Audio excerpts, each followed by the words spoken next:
kutukan dan karunia. Ku terjebak di antara dua dunia, jalani sebuah kutukan dan karunia. Ku terjebak di antara dua dunia.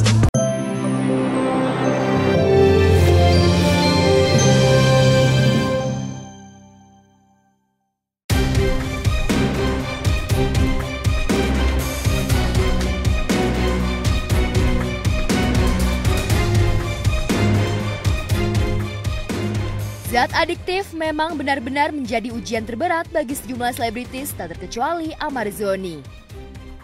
Zat yang pernah membawanya ke jeruji besi hingga menjalani masa rehabilitasi itu rupanya belum sepenuhnya sirna dari godaan hidup Amar. Meski sempat mendaulat sudah sembuh dari ketergantungan, bahkan sempat menjadi coaching konseling bagi korban narkotika, nyatanya pemilik nama lengkap Muhammad Amar Akbar kembali terjerat. Maka wajar jika sang ayah, Sehendri Zoni Al-Rufin, tak lagi bisa berkata apa-apa. Ia malu dengan ulah sulungnya, seraya berharap kejadian ini yang terakhir bagi Amar. Alhamdulillah dia ya baik-baik aja lah. Jadi masih sedikit terpukul terus gitu ya. Jadi untuk berubah lah, ya kan. Selalu Om tekankan harus berubah, harus sadar lah ini. Ya gitu aja. Pulang atau lah hidup.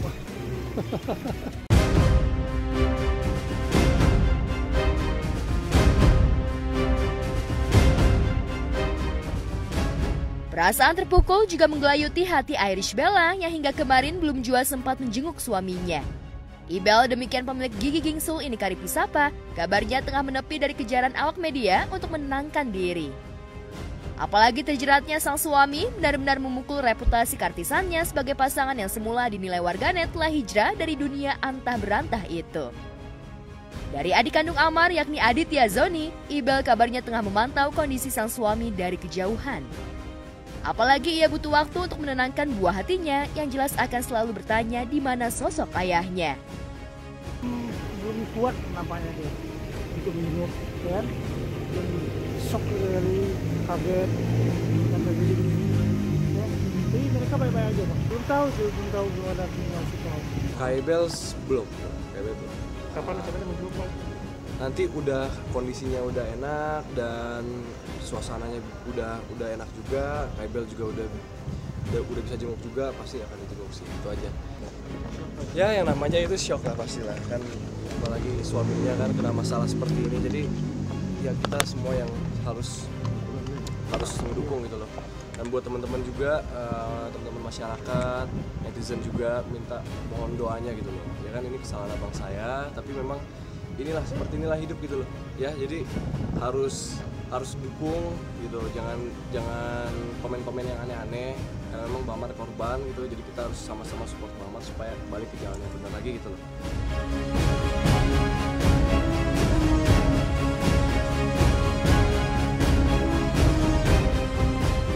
Amar sejatinya tak perlu lagi tergoda barang haram jika ia betul-betul telah hijrah.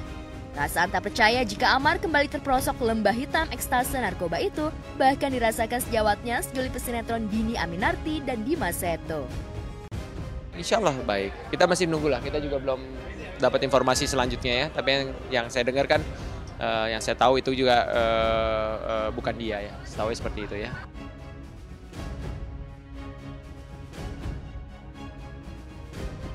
Nasi telah jadi bubur, bak keledai yang berjalan di antara jalanan berlubang, Amar pun harus jatuh untuk kedua kali. Agak wajar di depan juru warta, ia tak bisa berbuat banyak, tangisnya pecah meminta maaf atas perbuatan yang jatuh ke lubang yang sama. Maafkan saya. Saya minta maaf kepada keluarga saya. Saya minta maaf kepada masyarakat semuanya yang sudah kecewa sama saya.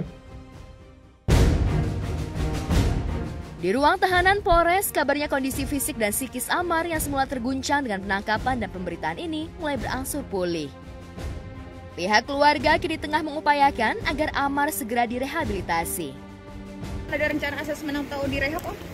Itu urusan pengacara, itu urusan kepolisian itu kan, BNN, segala macam. Hari Senin ini ada keputusan sih, insya Allah ya. Hari Senin ini ada keputusan, ya mudah-mudahan yang terbaik juga hasilnya. Jadi emang kita lagi nunggu keputusan juga dari dari polisinya gimana. Oke? Ya. Tapi permohonan itu jelas tak mudah, apalagi kasus berulang ini akan menyulitkan langkah Amar untuk meminta rehabilitasi. Lantas, apa saja yang sudah ditempuh keluarga Amar? Benarkah Bella masih bertahan mendampingi Amar demi buah cintanya? Baik-baik, jadi tetap support, Mas. Tetap support, macam setiap saat kita update Amar bagaimana. Saya tidak menanyakan lebih terlalu mendalam ya, karena sifatnya sangat terpukul ya.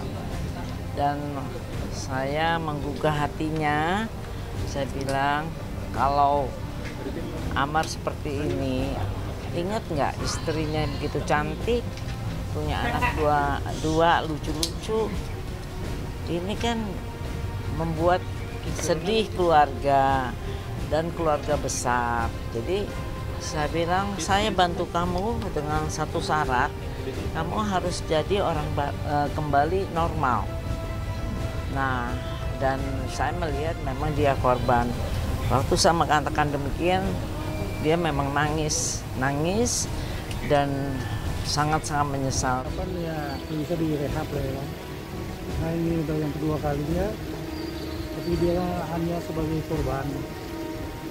Bisa direhab, bisa berobat sebaik-baiknya. Besok keputusan rehab besok, makanya saya besok kesini lagi.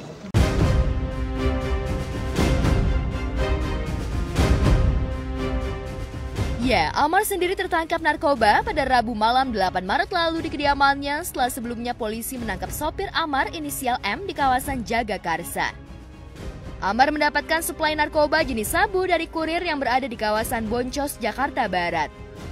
Rumor beredar jika Amar kembali tergoda barang haram karena ingin menguruskan badannya yang belakangan makin membesar. Enggak, karena ya itu kalau mau ngurus diet dan olahraga.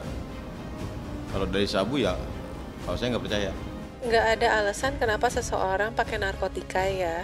Kalau kita lihat, ada juga yang mungkin masalah keluarganya berantakan, ada yang juga masalah finansial, tapi ada yang memang happy-happy aja, tapi memang dia kenal sama orang-orang yang pemakai narkoba dan mungkin juga punya value yang kurang kuat, pada akhirnya dia terjerumus narkoba juga. Jadi nggak menutup kemungkinan apakah kondisi kehidupan seseorang itu akan selalu berpengaruh sama keputusan dia untuk memakai narkoba. Sepertinya tidak ya. Yang jelas kalau mungkin baru sesekali nggak kelihatan, tapi kalau sudah kecanduan nggak mungkin dia bisa ngelewatin fase sakau atau fase lagi high dengan kondisi tenang.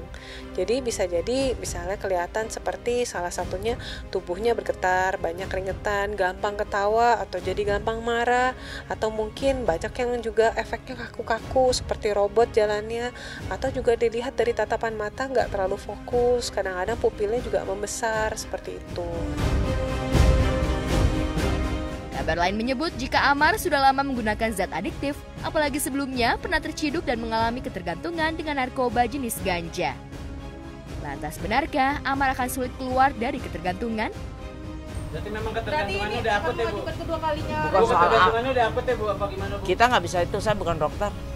Nanti dokter yang memeriksanya, yang melakukan rehab tersebut. Saya bilang karir kamu kan memang sekolahnya di IKJ ya.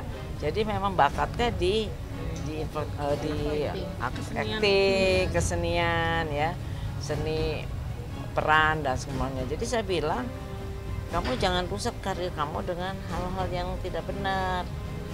Dan dia benar-benar bersungguh-sungguh berjanji dengan keluarga juga kepada saya akan membantu dia, dan dia juga harus membantu dirinya sendiri untuk menjadi sehat lepas dari barang-barang haram ini. Sebenarnya yang bisa dilakukan oleh keluarga adalah intervensi, tapi memang perubahan ataupun pemulihan itu hanya bisa diusahakan ketika seseorang punya kesadaran untuk berubah. Jadi dukungan yang diberikan, dan juga kan nggak mungkin ya kita benar-benar menghindari konflik hanya untuk menjaga mood dia. Nah, bagaimana dengan perasaan istrinya kan juga pasti harus diperhatikan. Yang jelas, berikanlah dukungan yang layak, berikanlah keterbukaan, jadi jangan lagi menganggap dia berbeda dan sebagainya. Tapi kalau misalnya ditanya apakah efek jerah bisa berpengaruh untuk membantu seseorang pulih dari narkotika, sebenarnya nggak ada yang bisa pasti, karena banyak sekali orang-orang yang setelah keluar dari penjara pun ujung-ujungnya terjerumus lagi. Setelah keluar dari penjara pun ujung-ujungnya terjerumus lagi.